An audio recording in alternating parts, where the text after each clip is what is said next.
Mirëmbrëma, jeni me RTK-n, ky është edicioni qendror I lajmeve. Ndjekim kryetitujt. Kryeministri thot se korrigjimi I kufive fsheh ndarjen për nënkryetarin e Kuvendit Kosova ka të garantuar integritetin. Lugina zedhantare të Këshillit Nacional, por diskriminimi vazhdon, kandidatët shqiptar për gjykatës në Bujanoc injorohen tërësisht. Nën frikën e paragjykimeve vazhdon aplikimi grave të dhunuara gjatë luftës për statusin ligjor, nga 780 kërkesa 102 janë refuzuar. Në shumë vende të botës derdhet gjak për pavarësi, por qytetarët e Kleodenis seri refuzuan të ndohen nga Franca.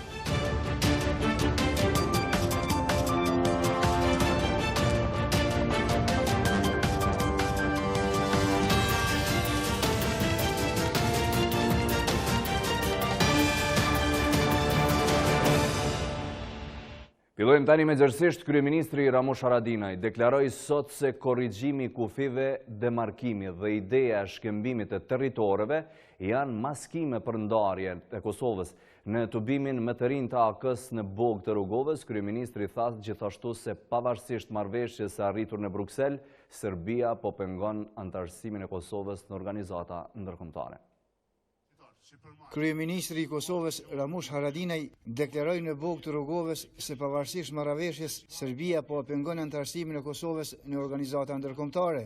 Ai gjithashtu korrigjimin e kufive, demarkimin dhe idenë e shkëmbimit të territoreve I quajti maskime për ndarjen e Kosovës. Unë nuk besoj në një marrëveshje me korrigjim të kufive, me demarkim, me ndrim territorë, këtë janë maskim për ndarje të Kosovës. Demarkacionin me malin e zi, Haradinaj e cilësoi korrigjim të marrëveshjes e jo të kufive, duke potencuar se është interesuar që të ketë marrëdhënie të mira me malin e zi. Kufiri është në çakord, kufiri është në kull, bo gabim marrëveshje. Edhe ata kanë rënë dakord në dy drejtime. E këtu falenderoj edhe presidentit Thaçi për kujdesin e tij në atë kohë, edhe kryeministrin Veseli, edhe çdo kënd që na kanë ndihmuar që të mrihem të kjo marrëveshje. E kem kry demarkimin. Me kryimin e demarkimit janë kry kushtet për liberalizim. Pasi shprehu për kushtimin e qeverisë që me programe konkrete të mbështes të rinj të Kosovës, ai foli edhe për rëndësinë e formimit të ushtrisë së Kosovës, e cila sipas tij deri më tash ka pasur tjetër mandat. Ushtria është mandat e drejtë që të njihet e drejta globale, pra në planin global, nga gjithë kusht që ekziston në botë, të njihet e drejta e mbrojtjes së asaj ku shihet. Kjo është ushtria. Para të rinjeve të AK-s në bogë, Haradinaj ka folur edhe për shumë aspekte të tjera që kanë të bëjnë me funksionimin e shtetit, siç janë arsimi, shëndetësia, gjyqësori, ambienti e tjerë. Kryeministri Haradinaj deklaroi sot për RTK-n se para fundit të vitit, Kosova do ta marrë lajmin e mirë për liberalizim të vizave, ndërkët sa u përket deklarimeve të Beogradit zyrtar për tërheqje të njohjeve nga shtetet të ndryshme në raport me Kosovën, ai tha se kjo është luftë diplomatike Kosovë-Serbi, tani kur ka tema të rëndësishme si antarësimin në Interpol. Para fundit vitit do ta marrim lajmin e mirë për liberalizimin e vizave. Po tërheqja e njohjes kryeministrit që u paralajmëroi. Nuk është tërheqje e njohjeve, është një luftë diplomatike mes Kosovës dhe Serbisë. Tash po intensifikohet se janë disa tema para nesh, si rasti Interpolit, pra është një intensifikim I kësaj lufte. Do të vazhdojnë kjo luftë pra diplomatike mes Kosovës dhe Serbisë edhe të ardhmen. Ne jemi të sigurt se Kosova po fuqizohet. Ministria e Punëve të Jashtme I vlerëson të papranueshme ato që I ka cilësuar si veprime destruktive, qasje dashakeqëse dhe standarde të dyfishta që shteti fqin Serbia po I përdor në marrëdhëniet me shtetet njohëse dhe jo njohëse të Republikës së Kosovës. Sipas MPJ-s, Serbia është duke shfrytzuar, keqpërdorur dhe manipuluar me dialogun, me qëllim që të bëjë agresion diplomatik kundrejt sovranitetit dhe imazhit ndërkombëtar të Republikës së Kosovës. MPJ u bën thirrje përfaqësuesve të BE-s, SHBA-s dhe shteteve të tjera aleate që të reagojnë dhe të tërheqin vërejtje shtetit fqin kundrejt sjelljeve dhe veprimeve të tilla që janë në kundërshtim të plot me zotimin e shprehur për bashkëpunim rajonal. Për vizat foli sot edhe nënkryetari I Kuvendit të Kosovës Xhavit Haliti, ai tha se është skeptik sa I përket liberalizimit të vizave, ndërkohë Haliti u shpreh se Kosova e ka të garantuar integritetin e saj territorial. Madje sipas tij, bisedime me Serbinë duhet të ketë, por jo për kufit. Nën kryetari i Kuvendit të Kosovës, Gjavit Haliti, vlerëson se ideja shqiptarëve dhe serbëve për t'i bashkuar trojet që historikisht i kanë njohur të tyre, janë ide të vjetërsuara. Ai tha se një referendum në Kosovë për t'ia bashkuar vendit luginën e Preshevës është i paqëndrueshëm dhe i panevojshëm. Haliti tha se duhet të shënohet demarkimi i kufirit mes Kosovës dhe Serbisë dhe i njëjti të votohet në Serbi kur ata ta njohin pavarësinë e Kosovës. Duhet me u kriju një komision i cili e shef kufinin, ose e shënon kufinin. Edhe pse dhanat janë që kufiri është ai i 74-ës, kufiri është ai që është njoftë Kosova ndërkombëtarisht në gjykatën ndërkombëtare të Hagës, është njoftë Kosova ndërkombëtarisht me marrëveshjen e Atisarit, në pakun e Atisarit, dhe bombardimet dhe lufta e NATO-s në Kosovë është bërë për të shliru teritoret të cilat kanë qenë po ata kufi të Kosovës që kanë qenë vitin 74. Sipas Halitit, Kosova ka të garantuar integritetin territorial, kurse bisedime me Serbinë duhet të ketë, jo për kufit, po për të parë se çka duhet të marrim dhe çka të japim. Ai vlerësoi se çështjen e dialogut do të duhet të ja linim në duar SBA-s, kurse nuk beson se do të ketë shpejt lëvizje të lirë për kosovarët në zonën Schengen.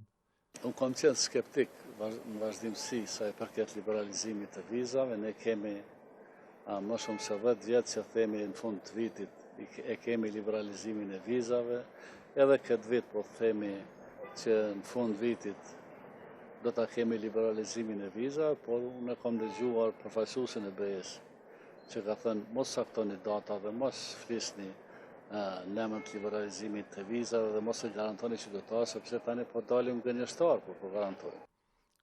Haliti thot se disa shtete të BE-s janë kundër që të bëhet liberalizimi i vizave për kosovarët. Sipas tij, faji kryesor është dëshira e kosovarëve të migrojnë jashtë për të kërkuar strehim nëpër vendet e Bashkimit Evropian.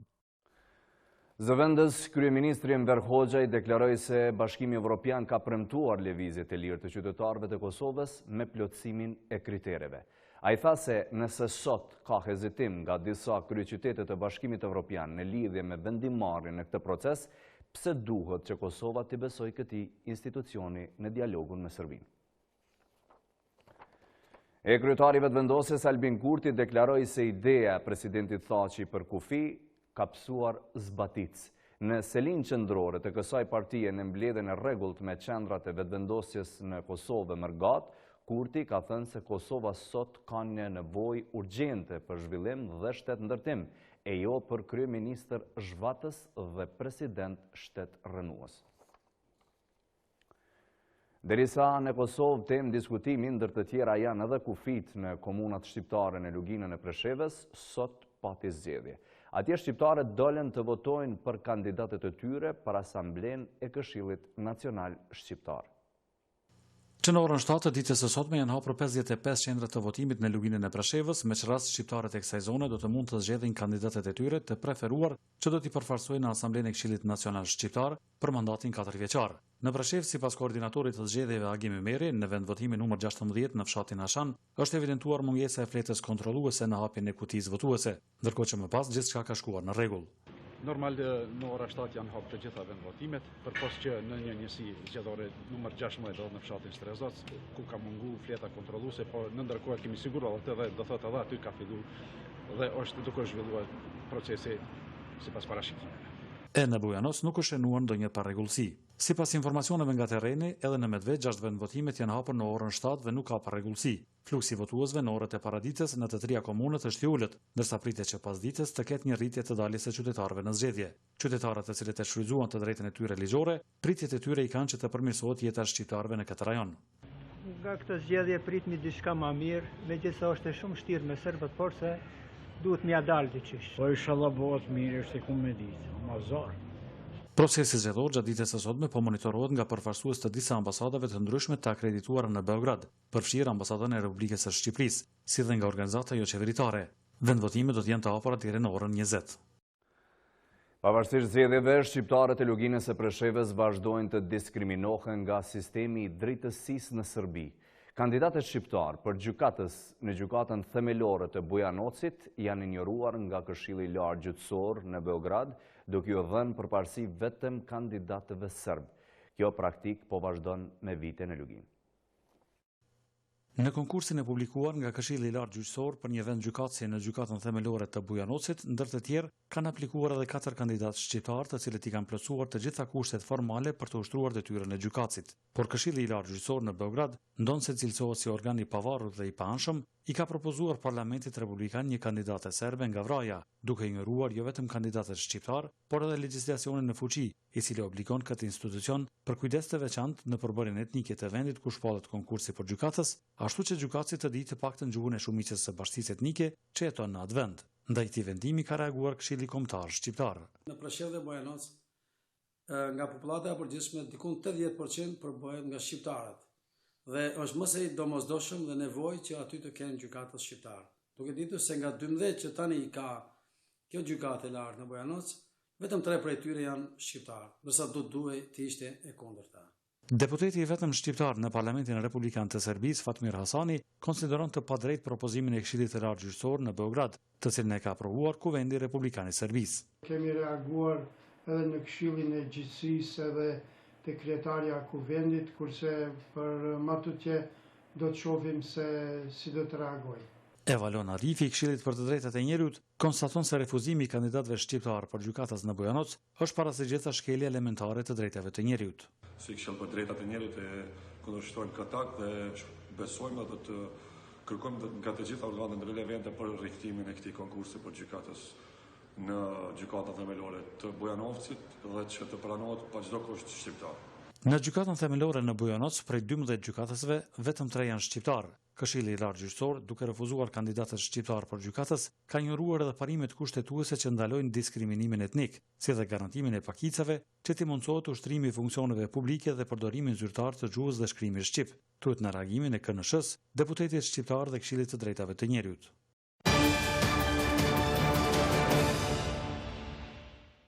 Aplikimi për njohjen e statusit të viktimave të dhunës seksuale gjatë luftës ka filluar që nga data 2 shkurt të këtij viti.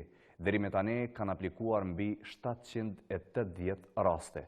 Prej tyre, njohjen e statusit nga ana e Komisionit Qeveritare kanë marrë 145 raste, 102 raste janë refuzuar e të tjerat janë në proces. Aplikimi për njohjen e statusit të viktimave të dhunës seksuale gjatë luftës ka filluar që nga data 2 shkurt të këtij viti. Deri me tani kanë aplikuar mbi 780 raste. Prej tyre, njohjen e statusit nga ana e Komisionit Qeveritar e kanë marrë 145 raste dhe 102 raste janë refuzuar që sipas komisionit provat e ofruara nuk kanë qenë bindëse dhe rastet e tilla kanë të drejtë ankese dhe kërkese për rishqyrtim në komision. Por ka edhe nga viktima që thonë se janë zhgënjur nga ky proces, pasi që njëra nga to thotë se është duke pritur që 7 muaj për njohjen e këtij statusi, por një gjë të tillë komisioni e mohon. Kjo është viktima me shifrën 24, e cila është dhunuar për 6 muaj me radhë çdo ditë nga grupet e policëve ushtarëve serb, të cilët pikat e tyre i kishin në Skenderaj në vitin 1998. Dënimi ka ndodhur, thoya se për nacionët se s'kishën mbrojtjen as kishën, ata nuk ishin askur gjë hiç. Ajo thotë se pavarësisht faktit që ka deponuar fakte në UNMIK, EULEX dhe prokurori, Komisioni Qeveritar që 7 muaj nuk i ka kthyer përgjigje për statusin e saj. Lutem shtetit qeverisë të tha me parasysh, i lutem komisionit që ka zot, që ka drejtësi ekonomike të na me parasysh. Teme që të është moment, 7 muaj ditë, një aplikacion, mëse po të ndërë, mëse po në gjendje, çka me thot tyne? Por kryetarja e këtij komisioni thotë se kësaj viktime i është njohur statusi dhe ajo i ka marrë 3 pensione në mënyrë retroaktive.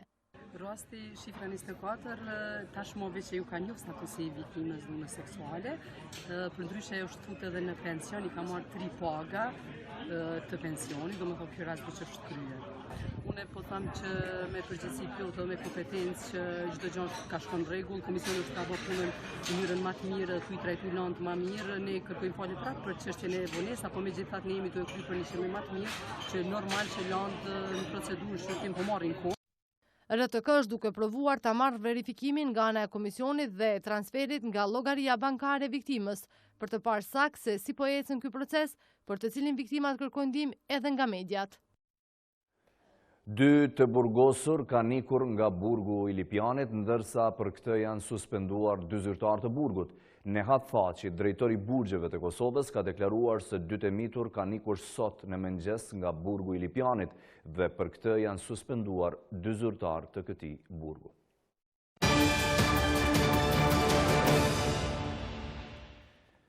U themelua si universitet publik, por nuk kishte as kushte minimale. Studentët Mitrovicas për vitet të tëra mbajtën ligjërata në objektin e zyrave të fabrikës së akumulatorëve të Trepçës, por nga java tjetër ata do të transferohen në objekte të reja, e që do të njihet si kampusi universitar Isa Boletini.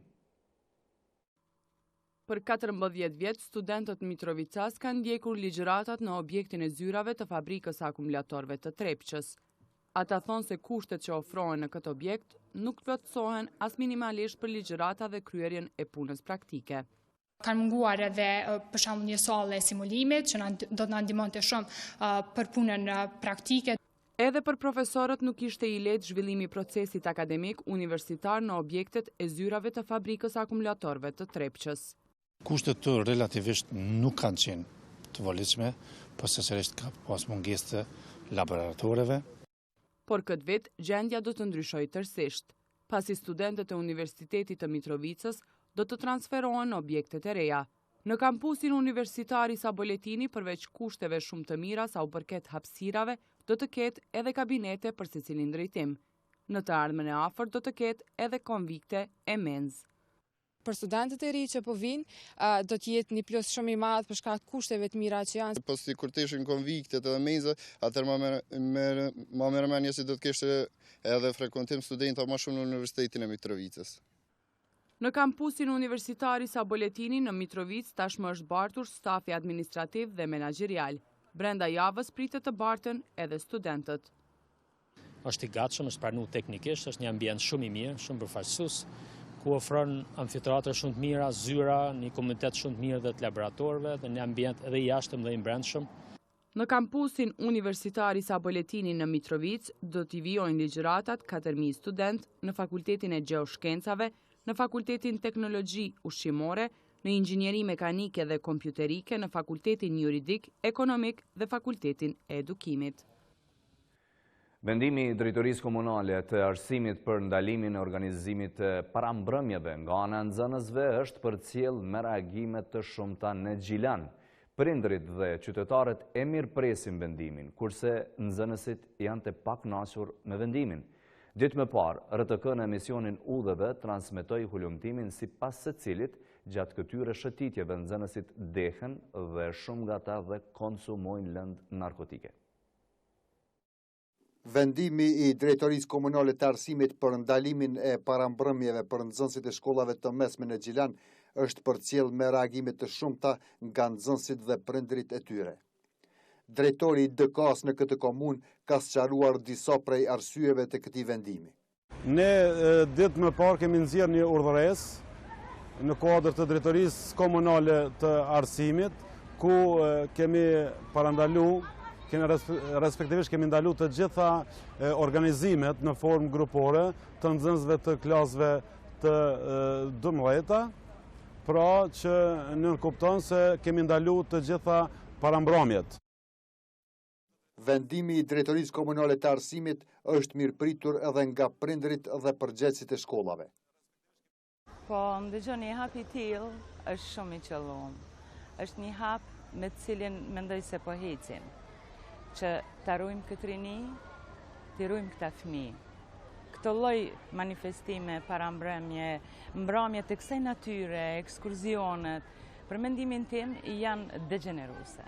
Këto organizime janë jashtë shkollës, nuk kanë bëj me rreth shkollës organizimi. Kanë ndodhur vite të tjera, mirë po si vjetë mirëpresim vendimin e Drejtorisë Komunale të Arsimit. Po mendojmë se do të shkojmë deri në fund këtij vendimi. Të vetmit që nuk janë pajtuar, madje duke provuar anulimin e vendimit të DK-s, janë nxënësit. Normal që prej nxënësave ka pas reagime, ku kanë dashur me nënshkruar peticione, se këta është viti fundit që maturantët kanë me pas të bashku dhe kanë dëshirë që me pas sa më shumë organizim edhe mbrëmje të tilla. Kryetari i Këshillit të Nxënësve në Gjilan ka treguar se ka pasur edhe një iniciativë për organizimin e një peticioni kundër vendimit të DK-s, por ky peticion ka dështuar. Mësohet se një kërkesë e njëjtë për ndalimin e mbrëmjeve të paramaturës gjatë ditës së sotme i është adresuar edhe Drejtorisë Komunale të Arsimit në komunën e Kamenicës. Kështu ka njoftuar përmes telefonit Nazmie Demolli, kryetare regionale e Këshillit të Prindërve. E komuna e Gjilanit është e para që po e zbaton zhvillimin e mësimit në arsimin fillor me shumë mësimdhënës. Forma e tillë e mësimit thuhet të jetë më produktive në arritjen e cilësisë, ku secili mësimdhënës i kushton rëndësi lëndës së tij.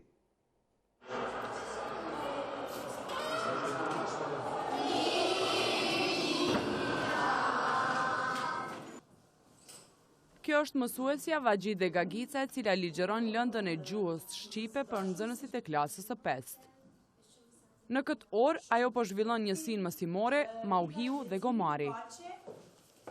Me përfundimin e orës mësimore të gjuhës, nxënësit po përgatiten për të vazhduar procesin mësimor me mësimdhënësën e lëndës së matematikës, Vlora Qerimi. Edhe pse këta fëmijë janë vetëm në klasën e 5, ata nuk e kanë vetëm një mësimdhënës. Tashmë 2 muaj nxënësve të klasave të 3-ta, të 4-ta dhe të 5-ta u ofrohet proces mësimor me më shumë mësimdhënës. Tash më mirë është sepse kemi me shumë mësimdhënës, na mësojnë për disa gjërat, nuk na hup lënda për shembull e edukatës fizike, por e mbojmë.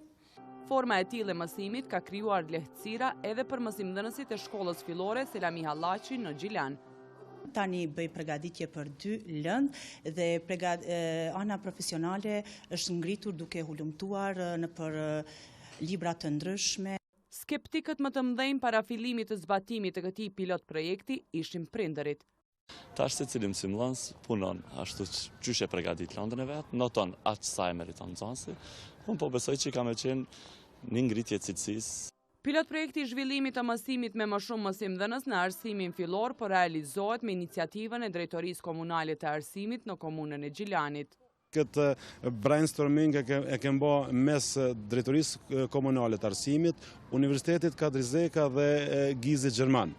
Në pilot projektin arsimi fillor me më shumë mësimdhënës janë të përfshirë 500 nxënës të klasave të 3-ta, të 4-ta dhe të 5-ta të shkollës fillore Selami Hallaçi në Gjilan. Juniku ka një ditë e veçantë çdo herë në stinën e vjeshtës. Ajo është dita e gështënjave, të cilat në këtë rajon të Kosovës perëndimore janë të shumta. Me qëllim të promovimit të turizmit dhe vlerave tradicionale që ofron zona e Dugaxhinit, në Junik është organizuar Dita e Gështenjes. Kjo zonë ka potenciale të mëdha për kultivimin e gështenjes dhe produkteve të tjera zinxhir janë shprehur përfaqësuesit e komunës dhe fermerët e këtij lokaliteti. Janë produkte rregull të finale të gështenjes. Gështenja dihet është një dru i bekum, në është mund të quhet dru i bekum, fryti i saj është i ushqys, druni është cilësor. Organizimi sukullësor ditë në të mirë se ardhna, se i shohin fidanet e interesimi po të vesin edhe kështu. Afiniteti është shumë i madh kur bëhet prezantimi në forma ndryshme, që njihen edhe konsumatorët, njihen me produktet tona vendore që janë njëkohësisht. Aty ku është gështenja, është edhe mjalta, janë edhe produkte tjera. Shtonja ka gjetë një zhvillim shumë të mirë me vite, po vetëm na duhet një përkraje më e madhe edhe nga institucionet qendrore, po edhe lokale, të vazhdojmë dhe ta përmirësojmë këtë kulturë shumë profitabile për zonën. Aktiviteti promovues është mbështetur nga organizata holandeze për zhvillim në Kosovë, Bashkojmë vlerat e natyrës dhe njerëzit. CNVP i mbështet edhe grupet prodhuese të gështenjes dhe të kulturave tjera, domethënë duke bërë promovimin e zinxhirit të vlerave të produkteve pyjore jo drusore. Po e shohim që është një rritje domethënë e vetëdijsimit për një përkujdesje më të madhe, për një ruajtje më të mirë të kësaj kulture. Përgjatë brezit perëndimor të Dugazhinit, përkatësisht në komunat Gjakov, Deçan dhe Junik, janë rreth 3500 hektar pyje me gështenj, të cilat paraqesin një aset të rëndësishëm për zhvillimin e kësaj dege të ekonomisë. Shqiptarët në Ulqin kanë një të lashtë tjetër. Në fakt, ulqinakët nuk mirëpresin hulumtimet e një konsorciumi italo-rus për naftë e gaz në bregdetin e Adriatikut. Edhe pse hulumtimi i arit të zi, gjatë më shumë se një shekull, mali zi nuk ka qenë kur më afër zbulimit të naftës dhe gazit. Me një nëntor në ndetin e Adriatikut, ka lundruar anija për hulumtime sismike e konsorciumit italo-rus Eni Novatek, i cili referohet 2 bloqeve në komunën e Ulqinit. E ky hulumtim sismik, i cili do të zgjas rreth 45 ditë, nuk është i mirëpritur nga peshkatarët e Ulqinit. Gjithë peshkimi që kur gjë nuk ka. Edhe peshku e mim, kur vjen dikush me bushit këtu kena. Si do me thanë, si do i martat Evropës për me malzi. Hulumtimi i naftës dhe gazit në ujrat e Adriatikut shqetëson ndjeshëm edhe sektorin jo qeveritar. Mendoj se është një katastrofë e madhe, sepse hapësira të veçanta të malit zi po shkatrohen. Dhe më thanë, e keni krejt struktura dhe krejt strategjia e zhvillimit të malit zi është pikërisht në zhvillimin e turizmit. E gjithë kjo ndodhi kur në vitin 2016 u miratua kontrata për hulumtimin e hidrokarbureve nga Parlamenti i Malit të Zi, që në atë kohë deputetët shqiptar nuk e përkrahën. Njohurit tona mbi këtë proces e këtë çështje, posaçërisht drejtimi i zhvillimit ekonomik të komunës sonë në sferën e turizmit dhe bujqësisë e tjerë dhe afërsia e tyne bloqeve për hulumtimin e naftës janë të tilla të cilët ne nuk kemi dashur të kalojnë kjo pikë.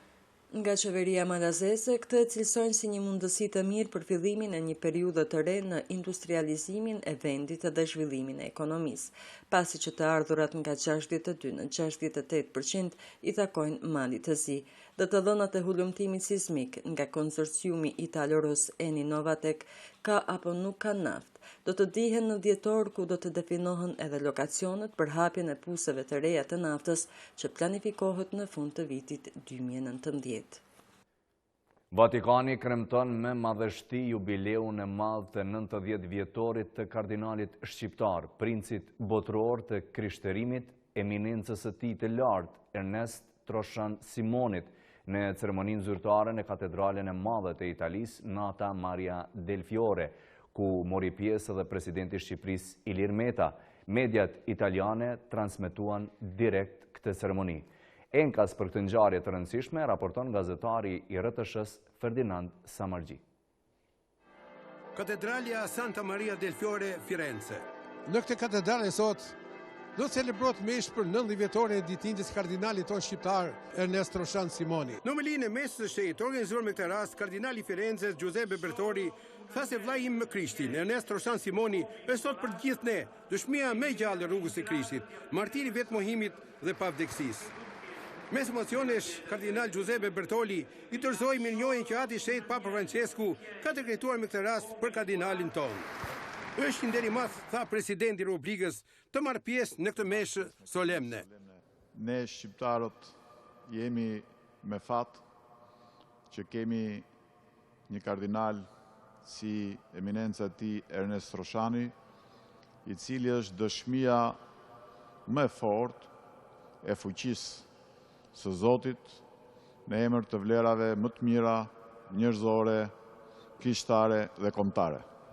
Festa e jubileut të 90 vjetorit të kardinalit ton nuk mund të mos kremtojë pa tregën zyrtare dhe shkëmbim dhuratash mes presidentit të Republikës dhe kardinal Giuseppe Bertolit. Torta si simbol mbylli gëzimin e kësaj dite të këtij jubileu të madh. Pasditja në kullat e gurta të Bashkisë së Firenzes ishte një vlerësim tjetër i madh i kardinalit ton. Është nder i madh i torzoi kardinal Ernest Troshan Simonit dekoratën më të lartë, Vula e Paqes, tha kryetari i Bashkisë së Firenzes, të cilën e mban dhe Ati Shenjtë Papa Gjon Pali II. Dëshminë e tij si simbol i lirisë dhe i paqes. Nga ana e tij, presidenti i Republikës falenderoi kryetarin e Bashkisë së Firenzes për vlerësimin e kardinalit ton. Të shumta ishin takimet, bashkëbisedimet, dialogimet që presidenti i Republikës zhvilloi me Komitetin Shqiptar që jeton prej vitesh në Firenze dhe Itali. Zoti president, mendoni se ishte një takim pune i suksesshëm kjo ditë e ngjeshur me gjithë këto aktivitete? Janë 24 orë mjaft intensive dhe mesazhe tepër pozitive që jepen për marrëdhëniet midis dy vendeve tona, për Shqipërinë si një vend ku liria e besimit lulëzon dhe natyrisht përfshira në gjithë aktivitete komunitetit tonë të mrekullueshëm shqiptar në Firenze dhe në Toskana. Është e veçantë dhe unë pata kënaqësinë të dialogoj me ta dhe të bisedojmë dhe unë i shoh ata si promotor të veçantë të rritjes shkëmbimeve midis Firencës, që është një kryeqytet i kulturës europiane, por edhe i arsimit, i universiteteve tepër cilësore me Shqipërinë dhe besoj se do të ketë shumë progres në muajt dhe në vitet që vinë. Faleminderit. Faleminderit. Para mbylljes këtij edicioni sjellim një lajm të fundit nga rajoni i Gjilanit. Në afërsitë e pikës kufitare Dheu i Bardh, zjarri ka përfshirë mbi 50 hektar pyje e fusha. Në aksin rrugor Gjilan-Bujanoc, siç mund edhe të shikoni edhe në pamje, saktësisht në afërsitë e pikës kufitare Dheu i Bardh, është djegur një hapësirë e konsiderueshme e pyjeve dhe fushave përreth. Sipas komandantit e stacionit të policisë në Ranilug, Nebojsha Popović, dëme në njerëz dhe ekonomi familjare nuk ka pasur, por besohet se hapësira e përfshirë nga zjarret është rreth 50 hektar. Ekipet e zjarrfikseve nga Kamenica kanë dalur në vendin e ngjarjes me kohë dhe deri në ora 18 kanë arritur ta lokalizojnë, por jo dhe ta ndalin në tërësi zjarrin. Me gjërësisht në lidhje me këtë rast, do të mund të informoheni në edicionet e ardhshme informative në RTK. Nderuar shikues, kaq për këtë edicion lajmesh. Mirupafshim.